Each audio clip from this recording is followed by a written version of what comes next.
It was Oscar night. I had no idea. I really didn't even know. Sometimes I usually know and I just ignore it. I didn't even know it happened. And DEI standards are probably the reason why they've completely ruined all of this. In order to be eligible in the Best Picture category, you have to meet certain diversity quotas. A film can achieve the standard by having a lead or supporting actor from an underrepresented racial or ethnic group. At least one of the lead actors or significant supporting actors submitted for Oscar consideration is from an underrepresented racial or ethnic group in a specific country or territory of production. A number of other diversity quotas as well have just completely destroyed the awards for the best films, which means that the best films now are not the best films. The best films are the ones that probably didn't get any awards. The film One Battle After Another, I did watch this, starring DiCaprio, was not good. He carried it about as hard as he could, but it just wasn't that good of a picture. It glamorizes the militant Marxist left in this country as hard as it does. So, of course, that movie crushed it at the Oscars. It just wasn't, and I can be objective. There's a lot of very liberal films that I think are very good. It just wasn't that good. It was not a Best Picture, but it won. Sinners was pure race baiting. Of course, that cleaned up as well. 4 Oscars, Best Actor, Screenplay, Cinematography, Original Score. They love movies like this in Hollywood now. As far as the politics go, Spanish actor Javier Bardem, who is a very, very talented actor, revealing yet again just how deranged he is in his personal life. No to war and free Palestine.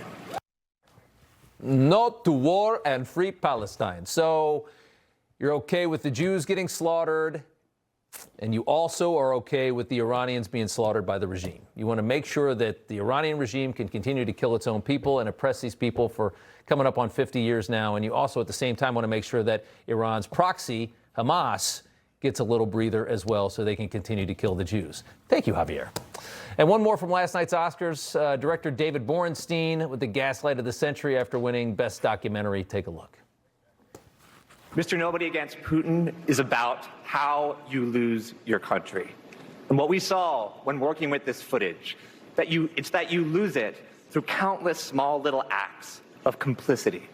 When we act complicit, when a government murders people on the streets of our major cities. When we don't say anything, when oligarchs take over the media and control how we can produce it and consume it. Oligarchs take over the media. Bro, your ideology has controlled the entirety of the media for like 30 years in this country. You try to bring it back to the middle, just like with Jimmy Kimmel, and they lose their frickin' minds. What an idiot. And finally, speaking of idiots, Joy Reid says the U.S. and Iran are equally oppressive regimes. Our regime has secret police. They have secret police. Our regime is oppressing women, taking away abortion rights, taking away women's rights in like 26 states, some states where they're trying to have the death penalty for having an abortion. They also oppress women. They have the highest rate of women who are in STEM careers. We're kicking women out of the military, out of university. So we're marginally better, and we're doing it for Christianity. They're doing it for Islam.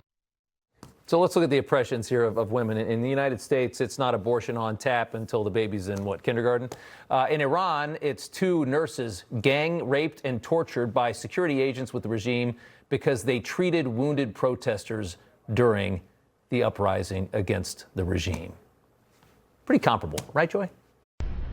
You know, everybody's reporting the same stories, the same spin. You turn the channel, it's always the same. But not us. We're different. We report the real news. No spin, just the facts. Turn to us, and you won't turn back. Tune in to Rob Schmitt tonight on Newsmax.